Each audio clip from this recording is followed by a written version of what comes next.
Hey guys, and welcome back to another Chatty Get Ready with me.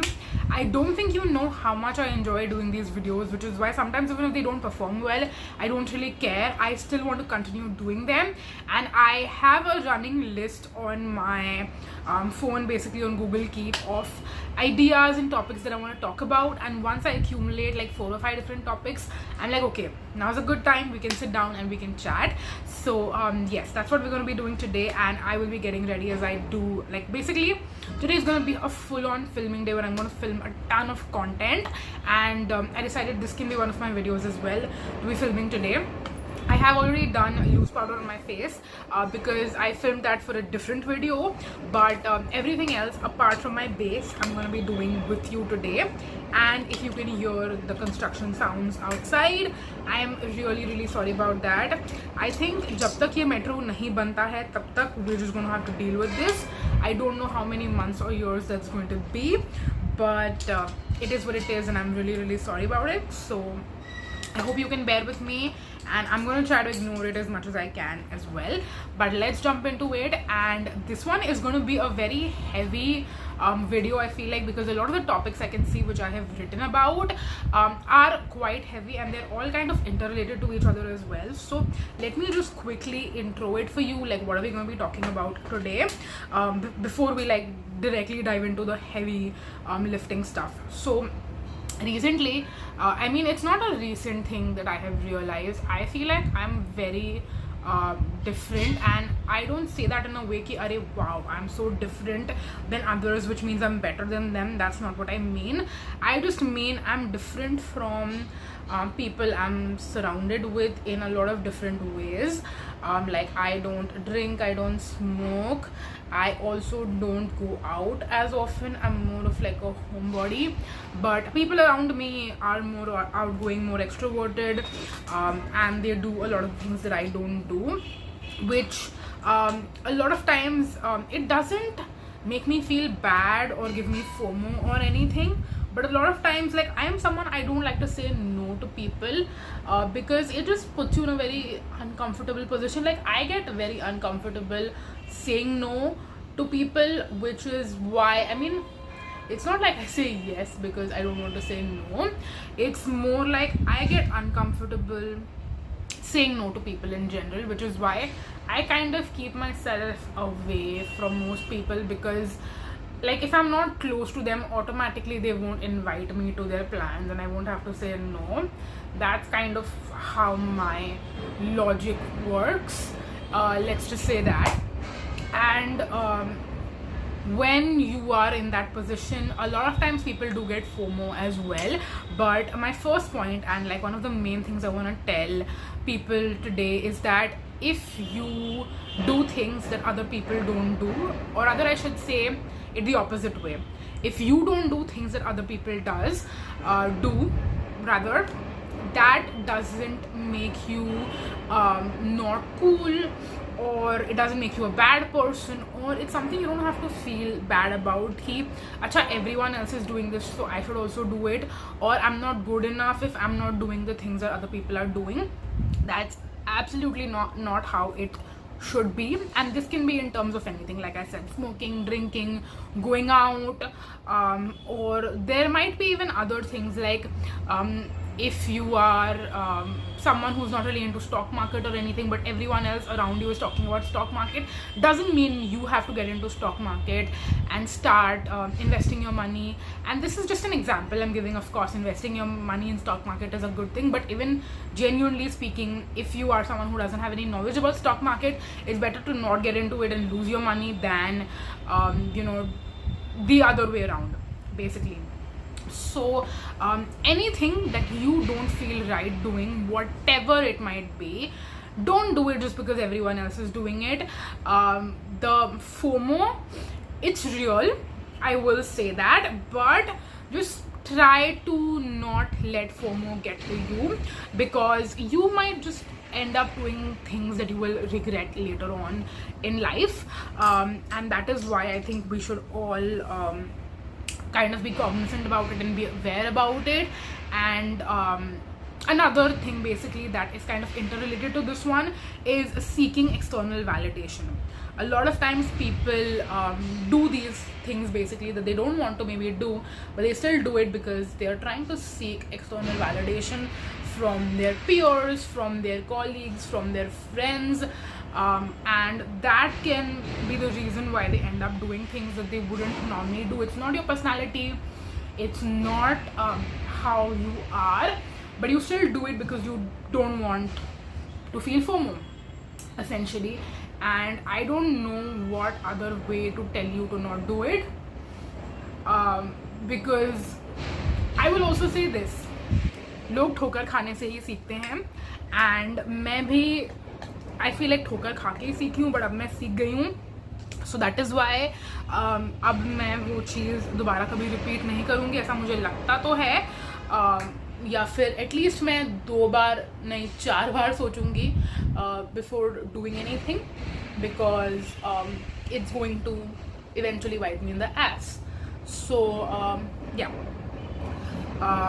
moving on to another very, like, I don't do it, but I know a lot of people do it, and I feel like half of them it's their personality to do it, and other half of people do it because everyone else is doing it. And I'm talking about posting your entire life on social media. And I'm not talking about people who do it for a living, like influencers, content creators, etc. I'm talking about normal people. And when I say normal people, someone who doesn't do social media for a living, they are just a person who has an Instagram account and would post stories after stories after stories every single day, either about where they're going out to eat. And these are not bad things, okay? I also do this is when I go to a restaurant, I take pictures of food. I like to either keep them for myself, or sometimes I tend to post them as well. When you go on vacations, you post about it, which is all totally fine. I just came back from a vacation and I did post, I wouldn't say an excessive amount of photos from my trips, but like every day I at least posted one photo out of the hundreds of photos that we took, which I think is normal. We all tend to do that. But spamming your Instagram stories constantly with content, with photos, just to make your life look happening, I think there's also a thing that you like. What's the reason why you're doing it? Are you doing it just because you like doing it? Are you doing it because everyone else is doing it? And like, doing it in moderation versus doing it excessively, and everyone will have a different limit of what is considered okay to do and what is excess. I would say for me personally, this is my standard: 4 to 5 stories, like 5 is maximum in a day. More than that, if I am posting, I will also like think to myself, like, why are you posting so many stories? And if you're just super excited one day about social media and you want to post a ton, then that's different. But I still, like, a lot of times I hold back. Once I post like 3 or 4 stories, and I'm talking about my personal account, I'm not talking about my HR Loves Makeup account, which you guys follow. On my HR Loves Makeup, I don't think even 20 stories is more. I don't think that, because again, I'm creating content to share with my followers. But when it comes to my private account, where not a lot of you follow me because I don't allow you, it's a private account, I only have my friends and like people who I know in real life follow me there. And I think there may be a few followers like from back in the day who are like super old and OG who follow me there, but apart from that, no one else from like my YouTube side of people follow me there. And okay, I'm pretty much like done with my makeup pretty quickly. I just have liner and lipstick left, so I think I'll try to put on lipstick as I talk. And I hope, and no, I don't think it's gonna work. I think I should maybe just do it off camera, do it properly, and then I'll be back. Okay, I'm back with my entire makeup done. But before I left you, I was talking about basically posting your entire life on social media, and also about my, like, how often I post on which of my accounts. And my private account, I don't really post much because, again, I don't really see a point of it. Let me just say that, like, in my day-to-day life, at least, like when there's nothing happening going around, I don't even feel like there's a need to post anything, versus when there is something interesting happening, like you go on a vacation or you go somewhere out and you post photos from there, or you post what you're doing. I think sometimes that's a good conversation starter with acquaintances who maybe you're not regularly in touch with. But like for example, if I go to like a book place, okay, like maybe a book reading or something, and I post from there, I will usually tend to get messages from acquaintances, friends, college mates, schoolmates, about like people who are interested in books basically, and we kind of talk about it, we connect about it. I learn things from them, they learn things from me, and that I feel like can be genuinely useful and helpful. Like that's you being an influencer, but in like your personal life. And that I think is actually helpful, versus when you go on vacations. Also, I think since we came back from our vacation, there is so much that I will be sharing with you guys as well. And I think at this point, when you watch this video, you would have already seen all the useful things that I wanted to tell you basically from my vacation and from my experience. And go ahead and watch my Kashmir vlogs. I have 2 of them where I basically show you around, and I also share my experience and kind of the tips and tricks that I want you to take away from my trip basically, so that you don't make the same mistakes if you are planning a trip to Kashmir. So that's like usually interesting stuff. And also there is some element over here as well. So maybe when I'm saying this, I'm being a hypocrite as well. When you see other people posting their lives on social media, their vacations on social media, you almost feel like they are enjoying their life more, and you are over here basically not suffering but having a boring mundane life. So when you get the chance to travel and show off people that I'm also going on a vacation, I'm also traveling, I'm also enjoying, it's kind of that same mentality basically. And I don't think that was my main reason why I wanted to post these photos on social media. It was more so about because I don't usually tend to post at all. I wanted to kind of balance it out with posting a little bit when I do have something happening going around. So that's just where I'm coming from. But apart from that, there are a lot of times where we need to understand the balance between what's oversharing and what is appropriately sharing. And this can also come into play when it comes to people around us and how often we post them. If you're posting a friend very, very often on social media, you automatically look like you're best friends, and sometimes that might portray the right image and sometimes it might portray the wrong image. Similarly, when it comes to posting your partner on social media, now this is a very, very controversial one, because some people might say, oh, that's like my better half, why would I not post about them on social media? And what I say, and this is just my personal opinion, and you can completely decide basis of you how you want to do it, but I just think posting your partner on social media can definitely make you look like you are in a relationship. And it's not like you don't want to look like you're in a relationship or you want to look like single, to prospective, and this can be both ways. So like if you're a girl, then prospective guys, and if you're a guy, then girls who might be into you, and you posting your girlfriend would kind of like shoo them away basically in a way, or make you more attractive. Like there are so many different perspectives and opinions out there, and it could be like both ways basically, but that's not what this is about. For me personally, I'm a big believer in nazar, and if you are overly posting your partner on social media, and of course you're showing all the rosy things, like you wouldn't be posting yourself and a video of you and your partner fighting on social media. So no one does that. I don't think anyone has ever done that, unless it's from like a reality show or something, that's different. But in real life, no one posts anything negative about their partner on social media. So when you show only the positives and absolutely no negatives, it makes it look like to other people that wow, they are having such an amazing relationship, such a good life, and that automatically attracts buri nazar.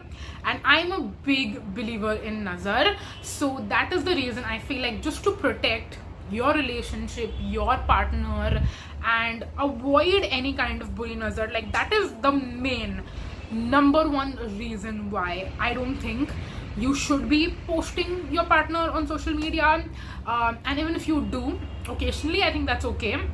But doing it overtly, like every week when you go out for date night, you post photos with them, or every vacation you take, you post like a bunch of couple photos where you guys of course look like you're in love, because you are, will attract a lot of buri nazar, and that's why I think like it's not a good idea to do that.